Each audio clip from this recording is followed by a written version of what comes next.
What's up, everybody? Jason and Joe here. Hopefully, you already saw our top 25 albums of the year. Now, we're going to give you our top 25 favorite songs of the year. My list has a lot that is not from my top 25 albums. It was kind of a weird year in that way. I had a lot of songs that blew me away from albums that I didn't even like that much. A lot of songs from 3-star albums here. Interesting. I have a good mix of songs from my favorite albums of the year and songs from not my favorite albums of the years, and maybe even some songs from singles and EPs could sneak in there as well. We'll find out. All right, let's jump right in. Number 25 for me is the song Dollar Coffee by Do Blonde. It's a really fun tune, massive chorus. I'm a big fan of this particular style of modern rock production, really in your face and loud, but maybe not too overcompressed. I think there's a lot of rock stuff to getting the production right lately. Great lyrics too on this, really smart writing. It's a fun tune. My number 25, a very late entry to my list, but I decided I like this album now. I got Jupiter's Fairy from Johnny Blue Skies, aka Sturgill Simpson. And this is a 7+ minute take on cosmic country. It's big and sprawling and spacey, and he sings it really well. Tons of emotion. It's just a great song. Number 24 for me is the song Throw by the band Courting. Another rock tune with huge hooks, tons of energy. I love the guitar lead that opens up the song. There's a really cool bridge breakdown section as well. This is probably my loudest top 25 songs ever. A lot of rock stuff here, less country and folk stuff than usual. Well, that's a refreshing change. My number 24, go with Saint Vincent. Hell is Near. The opener from All Born Screaming. Love the playing. I love the production on the instruments. Everything's separated really well. It's evocative. It's clear and powerful. The bass comes in. It gets a little spacey. Great entrance to the song and to the album. Just love some of the sounds, like the acoustic guitar that comes in against the psychedelic backdrop. Sounds so good. The way the piano drops in. Just so many little elements that add up and just turn into a really great song. 23 for me is Head Exploder by the band Bull. Killer power pop. Love the harmonies. Reminds me a little bit of Sloan. It's power pop, but it's got some pretty heavy guitars for a power pop song. A lot of phasers on the guitar, which make you feel like you're almost like being sucked into the speakers. My number 23 is Beaches from Biba Doobie. Super catchy, fuzzy early 2000s alternative rock sound. A little bit of power pop, a little bit of that, not a surf sound from the early aughts and all the other bands. It sounded kind of like that. You know what I'm talking about. Love the guitar tones, dig the guitar playing, the nice fuzzy guitar solo tucked away in there. But it all revolves around a supremely catchy chorus and Biba Doobie's breathy, cool vocals. Number 22, I've got Business Class Warpaint by the band Chemtrails. UK band, self-described as post-garage punk. Really kind of high, almost like squeaky female vocals that remind me a little bit of Dale Bozzio from Missing Persons, but a little more angular and punky and a little bit dancey as well. All right, my number 22, a song from two bands, Hugo and Sunset Roller Coaster, which is a Korean and a Taiwanese band, respectively, I think, maybe unrespectively. The song's called Kite War. It's a cool hybrid of jazzy, soft rock, and indie rock. And it's just not something you'll hear in America. And I found it very alluring and engaging. And, it's got that jazz rock sound that I love. Number 21 for me is Lucky Bamboo by S. Grant Parker. I mentioned this as my EP of the year in our awards video. Got to know Grant a little this year for reasons that will be revealed next year. I love his voice. The melody here really lets him hit those high notes that he's good at hitting, really crystal clear tone. And it's one of those songs that got stuck in my head the most this year. My number 21, I'm going to go with Nomad by Claro. And This is a really nice song, free-spirited indie folk gem. Clara sings just super sweetly on this. Nice backing of delicate acoustic guitars, great upright bass. There's Wurlitzer, flute, slide guitar. It's just a great old-fashioned sounding tune, but you get those very modern, wistful sighing vocals from Claro. So nice balance of old and new there. Number 20, I've got Weep My Little Lullaby by Slow Runner, which is a really bold way to open their record. Feels like the culmination of something, or like the last glimmer of optimism after like a crushing defeat. It's really beautiful though, great production, and the way it builds and pulls at your heartstrings is kind of masterful. My 20 is Sick Sweet by the band Wishy, which is a really good, just, nothing fancy, alt rock song. Back to the 90s, you got that big alternative, little shoegazy, kind of muffly vocal, but with just powerful, big guitars, big bass, big drums, big synths, big chorus, just big, big, big in your face, but also melodic and just great chorus. Just good song, good stuff. Number 19, I have Candlelight by the band Way Dynamic. I love the bone dry production on this record. You have to be really good to make that level of dryness work, and it really does. There's an awesome string arrangement on it. There's some really cool guitar lines that are really simple, but they're like the perfect parts for the song, and there's some great vocal harmonies, and that whole record is really good. My number 19, I got to go with After Image by Justice, featuring somebody named Ryman. I don't know who Ryman is. Ramon. It's a Justice song, so you know exactly what it sounds like. They have not changed the formula at all, one iota, but it's still just unbelievably catchy, that big, just overdriven synth sound, and feels like a big old drugged out dance party, and I dig it. Number 18 for me is Sugar Sandwich by the band Buzzard, Buzzard, Buzzard. Back to rockers here. Riffage worthy of a metal song, but they come at it from like this different, like crazy art rock angle, which is, I think, really cool. 2 minutes and 26 seconds. It really is like a sugar rush, just like a blast of high octane guitars and eccentric vocals. My number 18, I got Light as Grass by Lucy Rose. Love the bouncy, lively piano, the interlocking bass that kicks off the album.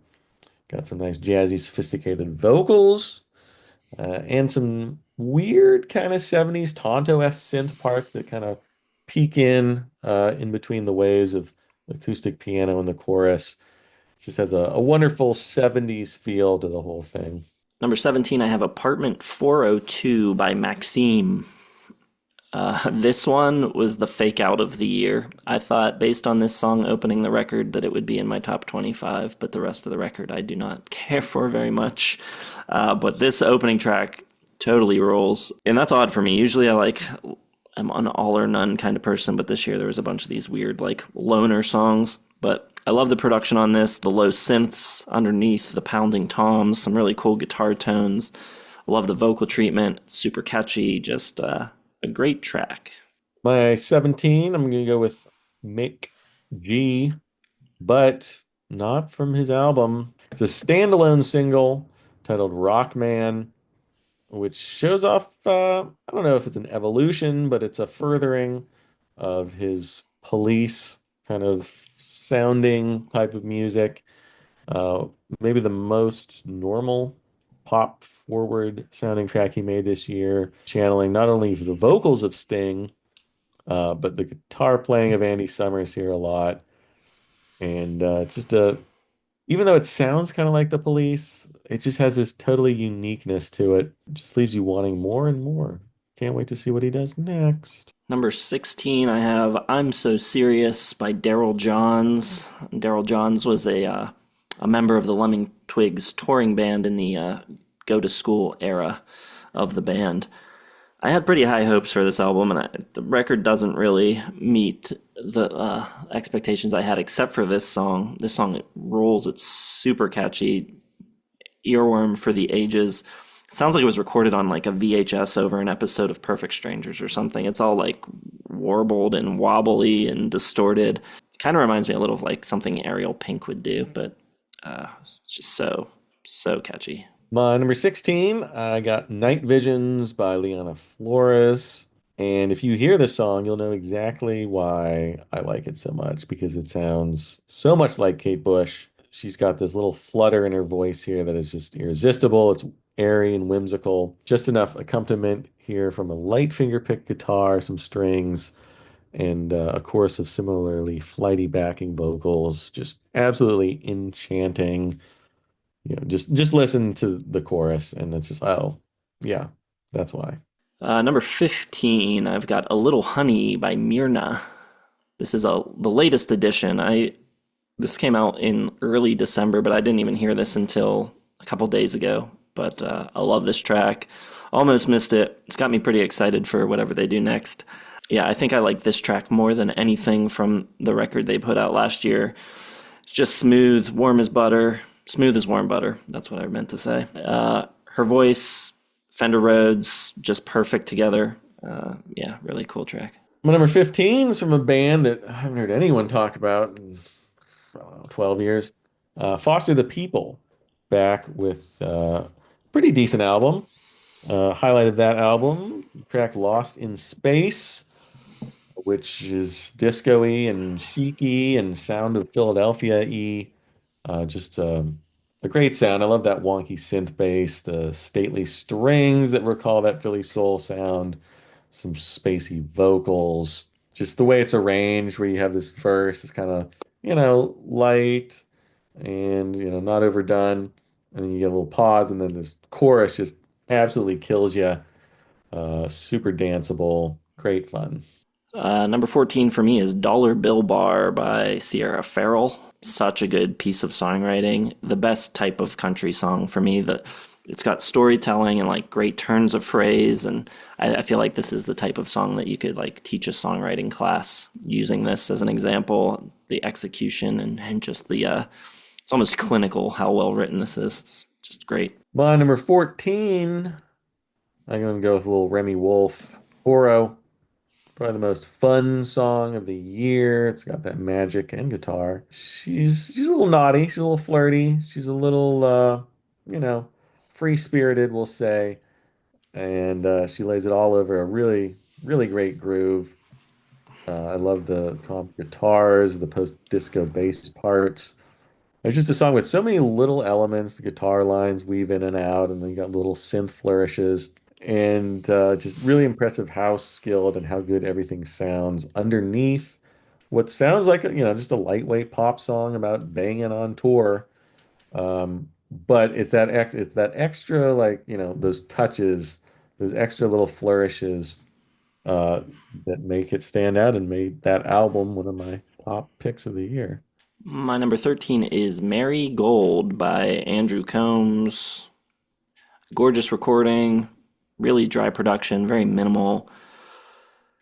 But you get this great interplay between Spencer Cullum's pedal steel and the electric piano, and Andrew Combs singing in falsetto, and the way those pieces fit together just, I think, make it a really magical recording.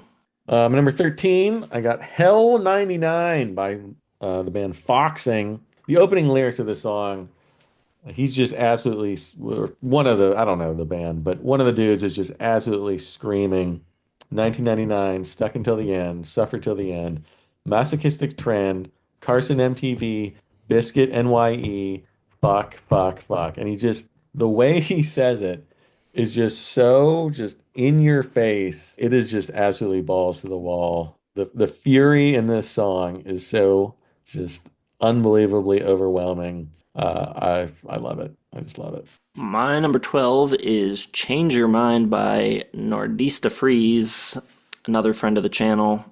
He didn't put out a record this year, but he released like 11 singles that run the gamut from like SoundCloud rap to experimental hyperpop to noise rock. This one is my favorite, probably, I think. There's a couple I could have gone with, but this one has a really strong melody. It also has really creative production, really interesting sounds. He records all of these singles at a place called Polychrome Ranch with a guy named Jared out there, and yeah, I think they're doing some pretty interesting stuff. So everyone should go follow Northeast to Freeze on Instagram. Never know what he's gonna do next. My number 12, I'm gonna go with Lucky Day song Mary. Rakish modern neo soul. And it's just wonderful to hear an R&B singer with a really sick band behind him. It's a little psychedelic, just a little kiss of psychedelic in there.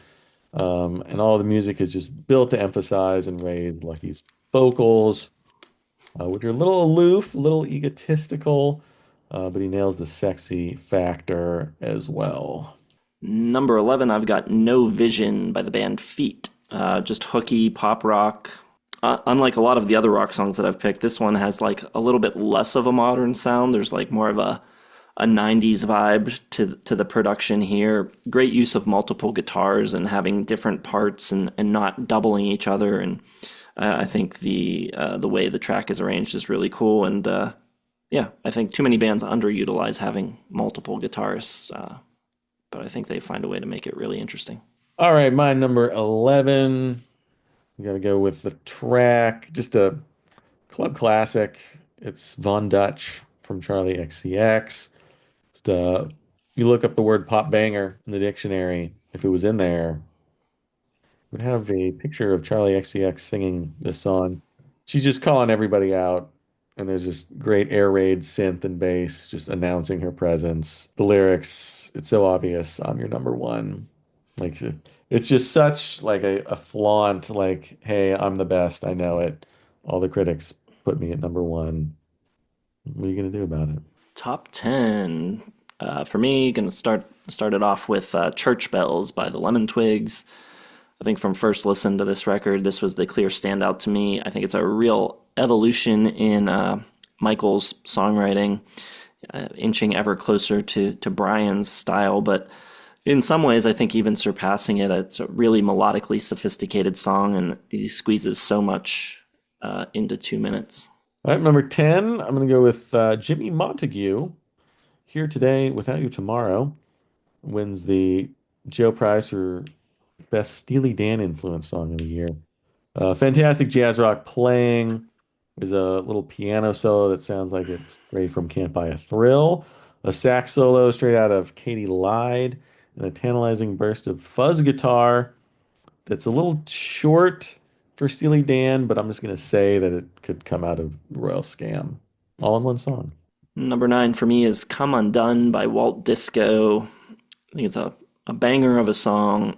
I think if you think like early 80s Bowie at an underground disco with Reflector era Arcade Fire, a record that coincidentally Bowie is on. But yeah, just really theatrical, art pop, disco, dance banger. Number 9, Luna Lee, I Would Let You. Has a little bit of Wise Blood, a little bit of Father John Misty, ridiculously good bass playing, interesting lyrics, super catchy, great vocals. I don't know. It just has a ton of elements that speak to me, and it sounds great, and I like it. I like it a lot. Number 8, I have Lurleen by Warrenton, title track from the record of the same name. A record that, as I said in that other video, he kind of thought of as a burn CD where he was able to like jump all over the place but curate it in a thoughtful way. And this is like the acoustic country rock track of the bunch, kind of like a little respite from all the electric guitars throughout the record, and a good piece of songwriting, some really cool lyrics. My number 8, I'm gonna go with a track from Chasing Chickens EP. It's Nourished by Time is the artist, and the song is Hell of a Ride. It's just another really weird ass sounding song from Nourished by Time, whose sound has got to be one of the most unique in mainstream music. It's just this like the only way I can possibly describe it is the chorus from Crossroads by Bone Thugs and Harmony, where the dude's singing the hook. And then you cross it with like shoegaze, maybe. It's just bizarre, but it's super catchy, and I love it. I love everything that this guy puts out. So enough with the EPs. Let's get another LP going. Number 7 for me is Mental Health by Father John Misty. Josh Tillman back on his A game for this one. I think this one's a lyrical masterpiece culminating in the lines, "This dream we're born inside feels awful real sometimes, but it's all inside your mind." Plus, there's a magnificent arrangement on this track and amazing sax solo. Everything you want from Father John Misty. Noted sax enthusiast, Father John Misty. My number 7, I'm gonna go with Magdalena Bay, Death and Romance, which was, I guess, the first single. Just maximalist pop, brilliant drumming, bass work, synths. It just creates this vibe that just really speaks to me. It's that kind of Tame Impala 80s aping but not emulating sound miss with female vocals that recall Carly Rae Jepsen perhaps. And it's super groovy, it's super danceable but kind of like downbeat, so it's not like a fun dance party, but you can groove to it and I like it a lot. Number 6 for me is Like a Lesson by Pillow Queens. One of my favorite guitar riffs of the year. Great utilization of open strings, fantastic tone. I also love how the bass line kind of plays off of the main guitar riff. Just a good ass rock song, great production, and I love Pamela Connolly's voice. So good. My number 6, I'm gonna go with The Feminine Urge from the last dinner party. I love Abigail Morris's nimble delivery on vocals. There's a prim and proper Baroque feel to the song, with that rich instrumentation that clashes perfectly with the angry spirit, the lyrics, those punky shouted backing vocals, and a chorus to die for. Number 5 for me is Popular 2. Cheek Face coming in the 5 spot in both of my big lists.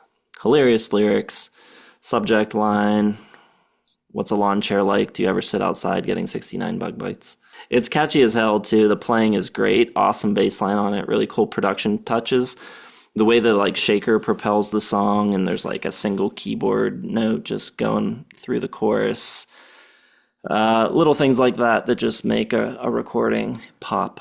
My number 5, top 5 here, we got Invincible Shield, Judas Priest, from the best aging band of all time. Rob Halford sounds basically as good as he did on Painkiller. Invincible Shield takes up the mantle of that album, and I think it's just amazing that Judas Priest can continue conjuring up these hellacious riffs. I love the guitar work from Richie Faulkner and Glenn Tipton. The dueling solos, always great. Scott Travis's drum work is ferocious and metronomically perfect as always. And yeah, it's nothing that you haven't heard from Judas Priest, but they can make it sound fresh and ferocious every time. It's very impressive. Number 4, I have Rat Boy 2 by Eric Slick. Just some killer white boy funk. That slinky guitar in the verses is so sick. There's like a kalimba, marimba, xylophone type sound going on throughout the track that is super cool. Some nasty bass playing, some shredding electric guitar just coming in sporadically. Some great horn lines, so much going on, but it never feels busy. It is just a killer track. My number 4, I'm gonna go with Cold Reactor from Everything Everything, which not a popular band in the Discord, but screw them. I think they're great. People don't seem to like Jonathan Higgins's dynamic vocals, but I love them. I love the way they're just untethered, jumping, bouncing up and down. And I think Cold Reactor might be the best song, individual song, everything have ever done. Even if the album Mountainhead is a little hit or miss, but I love the arrangement. It fills the speakers to the brim. It remains well balanced. And there's a key change on here that's so slick. I just it blows my mind every time I hear it. I love it. Number 3 for me from my album of the year, Beautiful Horses by Christopher Owens. Really powerful tune, so much feeling in it, especially in that, I think it's like the second or third verse where he says, "Remember the Superman with the name like mine," referring to Christopher Reeves. And Then he goes on to sing about how basically, you can have a strong body and be Superman, but have something incredibly unfair happen to you, and relating that to his life and all the hardship he went through. And then Derek Barber's guitar playing, just some of the best of the year. Number three, it's the Beatles, it's the Beach Boys, it's the Birds, it's the Lemon Twigs, My Golden Years. It's the British invasion rolled into one just perfectly crafted pop rock song, sung and played so well that sometimes, just for moments, you'll find yourself thinking you're listening to the Birds or the Beatles.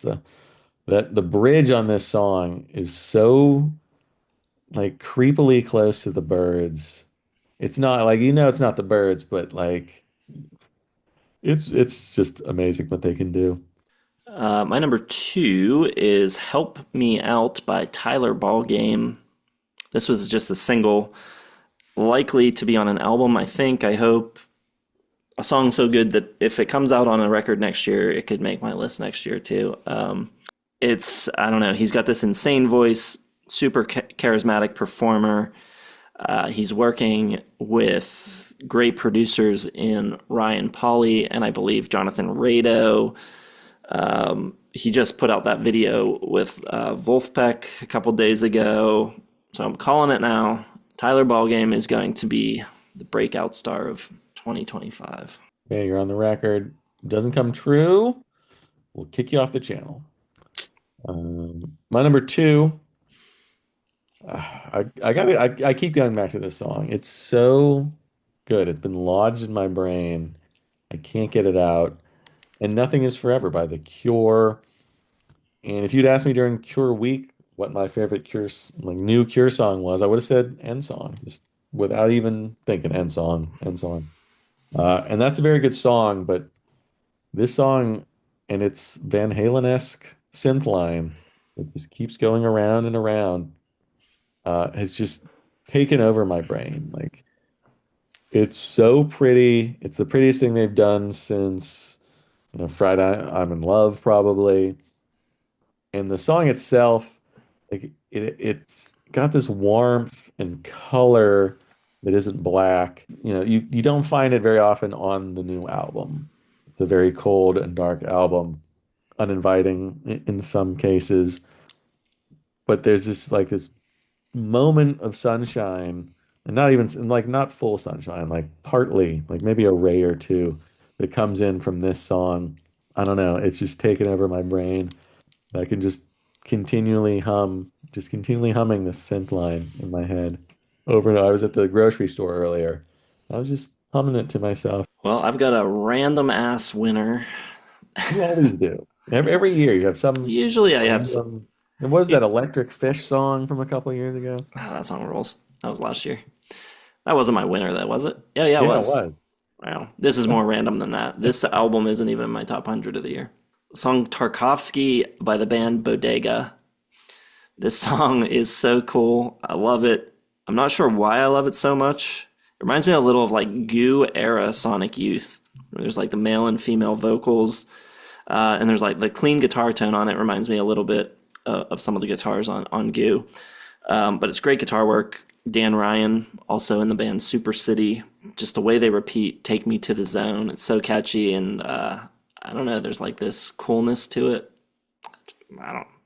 It's the That song came I out of want. nowhere. It's the song I wanted to listen to the most. I probably played it 20 or 30 times this year, which doesn't sound like a lot, but for me, most songs I hear twice at most. Well, my number one of the year, I chose it today. It was like 2 hours ago. I don't know. Maybe it's because I listened to these songs 800 bajillion times, just in a playlist over the past week, just listening over and over. But I'm going to go with Mahash Mashana by Father John Misty. Leave it to Father John to make 9-minute epics cool again. This is the musical equivalent of, Gone with the Wind, Ben-Hur. It's musical storytelling amped up to 11. It's style and substance. It's a song that grips you from the first note and keeps its clutches in you for the next 9 minutes and 19 seconds. And you never feel the length to it, even though it's no, and that's not repetitive, but it's not like a prog song where it goes off into all these directions. Like it pretty much cycles through, but it keeps adding things. Um, it's got these thunderous drums that I love, this luscious Hollywood strings. There's some soaring saxophone breaks in it. It feels so well thought out and put together, and like every second fussed over and looked at through. It looked like a Scorsese or something, like checking out every single frame to make sure it's all perfect. And it is. It's just a perfect song, an opener, 9 minutes long. Takes some cojones to put that on the opener of your record, but he nails it. Everything about it is great. Just makes you fall right in love with Father John Misty. Again, perhaps if you've fallen away after Chloe, this will bring you right back in. And I feel like this is a popular pick. I forget who did a list of the best Father John Misty songs. He came out and said if he had done it now, this would have been number one. So Father John Misty Hysteria has gripped the nation. All right. Yeah. Good song. Let us know what we missed, what your favorite songs of the year are. Drop it in the comments, hit the like button, subscribe, hit the bell for notifications, check the video description. There's a link there to check out our Patreon where we do song reactions and you can request songs and vote on album reviews and all sorts of stuff. Join our Discord. Thanks for watching. See you in the next one.